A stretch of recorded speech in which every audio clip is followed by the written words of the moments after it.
So first of all we have to define tense. It is a verb form which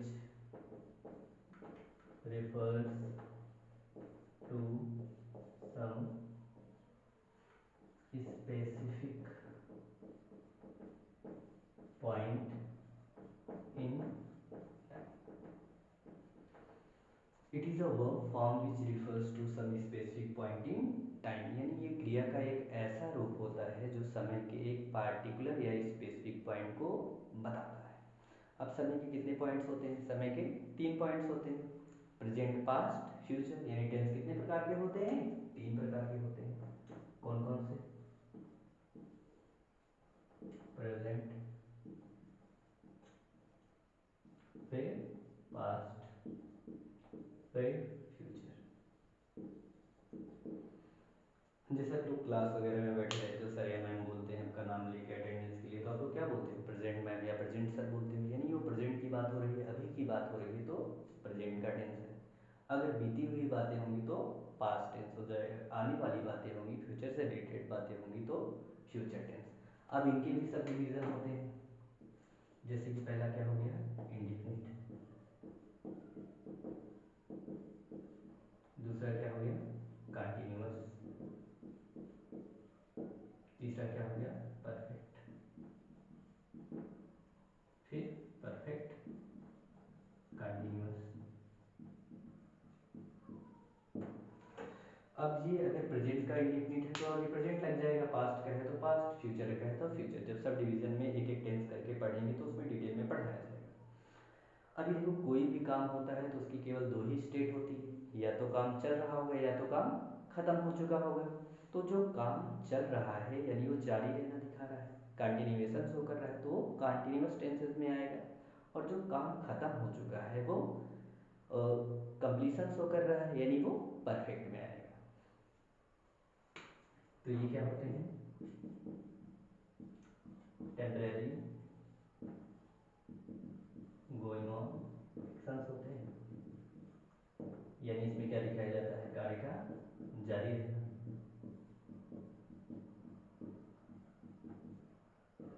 या इसी को बोल सकते हो कंटिन्यूटी शो करता है। और हमेशा इसमें वर्ब की आईएनजी फॉर्म हम यूज कर सकते हैं। तो चाहे प्रेजेंट का कंटिन्यूअस हो, चाहे पास्ट का कंटिन्यूअस हो, चाहे फ्यूचर का कंटिन्यूअस, हम वर्ब की आईएनजी फॉर्म ही यूज करेंगे। अभी जो परफेक्ट है, जैसे हम लोग बोलते हैं ना ये बंदा परफेक्ट है, यानी जो बंदा अपना काम समय पे पूरा करे उसी को ही बोलते हैं हम ये क्या है? परफेक्ट है। यानी इसमें क्या आएंगे? कंप्लीट और डन एक्शंस।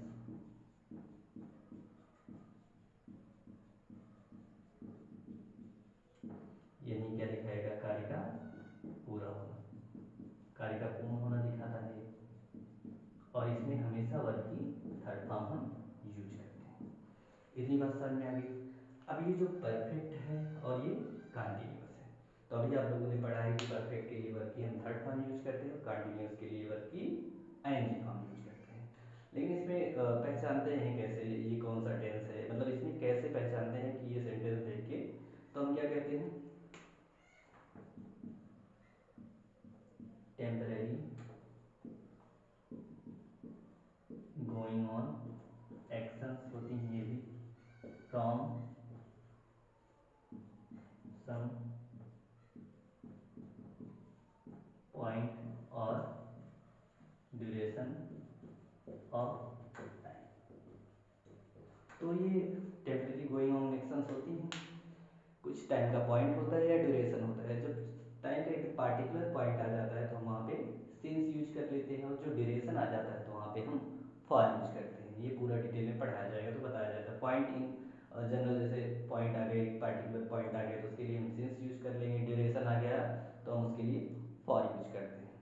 ये पूरा डिटेल में पढ़ाया जाएगा आप लोग को लिए। अब परफेक्ट के लिए हमें क्या चाहिए? हमें वर्ब की थर्ड फॉर्म चाहिए, कंटिन्यूअस के लिए वर्ब की आईएनजी फॉर्म चाहिए। तो यही रीज़न है जो हम present perfect continuous tense use करते हैं ना, उसमें जो हैज़ बीन होता है उसके बाद वर्ब की थर्ड फॉर्म लिखते हैं, वर्ब की आईएनजी फॉर्म लिखते हैं, सॉरी। और ये जो परफेक्ट होता है, जैसे जो परफेक्ट कंटिन्यूअस उसमें हेल्पिंग वर्ब क्या होती है, हैज ही होती है। अब ये जो बी की थर्ड फॉर्म, जो परफेक्ट के लिए थर्ड फॉर्म भी चाहिए, तो बी का फर्स्ट फॉर्म क्या होता है, बी होता है या इज एम आर होता है। सेकंड फॉर्म क्या होता है, वाज वर होता है। थर्ड फॉर्म क्या होता है, बीन। तो यही इन जनरल बीन जो है यहाँ पे परफेक्ट के लिए यूज किया जाता है, और मेन वर्ब में हम आईएनजी लगा के लिखते हैं। इतनी बातें क्लियर है।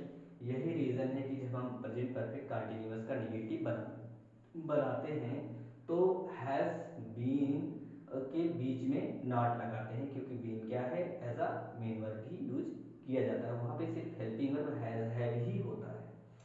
और हमने ये पढ़ा है कि मेन वर्ब से पहले नॉट लगाते हैं, तो इसका यही रीज़न है कि हम बीन से पहले नॉट लगाते हैं। जब इंट्रोगेटिव बनाते हैं तो केवल हैव को ही पहले लेके जाते हैं, ना कि हैव बीन को पहले लेके जाते हैं, क्योंकि बी की थर्ड फॉर्म बीन यहाँ पे यूज की जाती है। इतनी बातें क्लियर हो गई।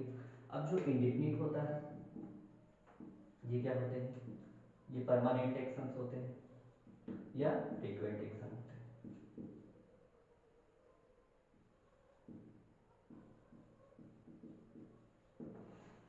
या फैक्ट होते हैं इसमें। और इसमें हमेशा वर्ब की फर्स्ट फॉर्म यूज की जाती है, केवल पास्ट इंडेफिनिट के अफर्मेटिव को छोड़कर। पास्ट इंडेफिनिट के अफर्मेटिव को छोड़कर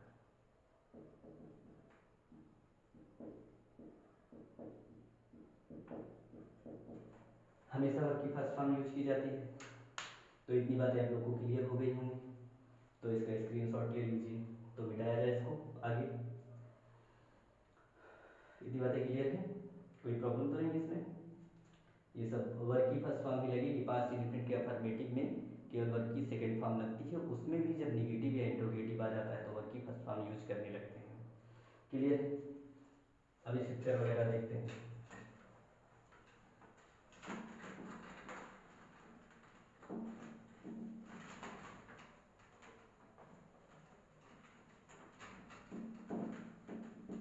फिर हेल्पिंग वर्ब वगैरह देख लेंगे आज, टाइम रहा तो, नहीं तो एक एक सीरीज चलाएंगे तो उसमें हेल्पिंग वर्ब वगैरह दिखा दिया जाएगा कैसे क्या लगता है, एक एक टेंस करके जब पढ़ाया जाएगा। तो अभी बेसिक क्लास थी, इसी के लिए इतना कराएंगे। तो अभी उन सब के बारे में हमने डिटेल में पढ़ लिया था। अब ये जो इंडिफिनिट हो गया, कंटिन्यूअस हो गया, परफेक्ट हो गया, परफेक्ट कंटिन्यूअस है, इनके भी सब डिवीजन है। तो मान लेते हैं सबके डिवीजन क्या क्या है, जैसे क्या हो गया, अफर्मेटिव हो गया। तो अफर्मेटिव सेंटेंस वो सेंटेंस होते हैं ना ही इसमें जिसमें ना तो नहीं आए निगेशन, ना तो शो करे, ना ही क्वेश्चन पूछा जाए। इसमें ये पॉजिटिव सेंटेंस होते हैं। ये क्या होते हैं, पॉजिटिव सेंटेंस होते हैं। ये पॉजिटिव सेंटेंस होते हैं, यानी इसमें ना तो नहीं आता है, ना ही क्वेश्चन पूछा जाता है।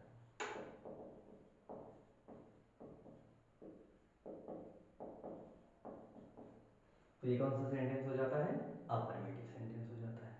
अब इसका स्ट्रक्चर लिख लेते हैं। सबसे पहले हम क्या लिखते हैं, सब्जेक्ट लिखते हैं, फिर क्या लिखते हैं, हेल्पिंग वर्ब लिखते हैं, फिर वर्ब की फॉर्म्स लिखते हैं, फिर ऑब्जेक्ट लिखते हैं, फिर अदर वर्ब लिखते हैं। देखो किसी भी टेंस का अफर्मेटिव आएगा, नॉर्मल स्ट्रक्चर यही रहेगा, सिर्फ दो चीज़ें बदलती हैं, हेल्पिंग वर्ब और वर्ब की फॉर्म्स बदलती हैं। यही दो चीज़ें बदलेंगी, तो हम जब टेंस आता जाएगा तो उसके अकॉर्डिंग हम हेल्पिंग वर्ब और वर्ब की फॉर्म यूज करते चलेंगे। अब जैसे स्ट्रक्चर में कुछ टर्म्स आई हैं, तो ये क्या होती हैं ये भी हमें पता होना चाहिए। तो सबसे पहले सब्जेक्ट।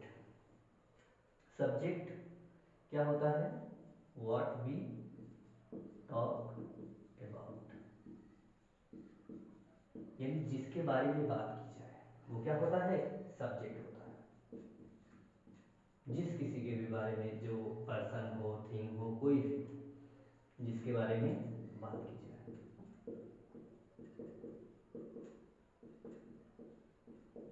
वो क्या होता है, सब्जेक्ट। उसके बाद आता है हेल्पिंग वर्ब। इसका नाम ही क्या है, हेल्पिंग वर्ब। यानी मदद कर रहा है किसकी, वर्ब की। कोई भी अगर मदद करता है तो पहले आता है, जैसे आप मान लो कोई काम कर रहे हो, कोई आपकी मदद करने आता है तो आपके वो पहले आके आपका जो वर्कलोड होता है वो कम कर देता है। यही रीज़न है कि जो हेल्पिंग वर्ब है वो वर्ब से पहले आता है। अब वर्ब क्या होता है, इट इज़ एन एक्शन, ये एक्शन होता है। या ऐसे भी बोल सकते हो, verb is a word which shows being, doing और हैव। ये भी लिख सकते हो, लेकिन अभी इतना ध्यान दो, फिर जब वर्ब पढ़ाया जाएगा तो डिटेल में बताया जाएगा। अब उसके बाद क्या बचा, ऑब्जेक्ट। तो ऑब्जेक्ट क्या होता है, ऑब्जेक्ट इज समवन और समथिंग दैट receives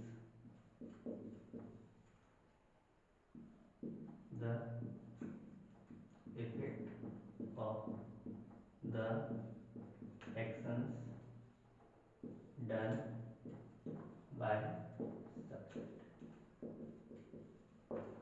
यानी सब्जेक्ट जो भी काम करता है उसका असर जिस पर पड़ता है वो क्या होता है, ऑब्जेक्ट होता है।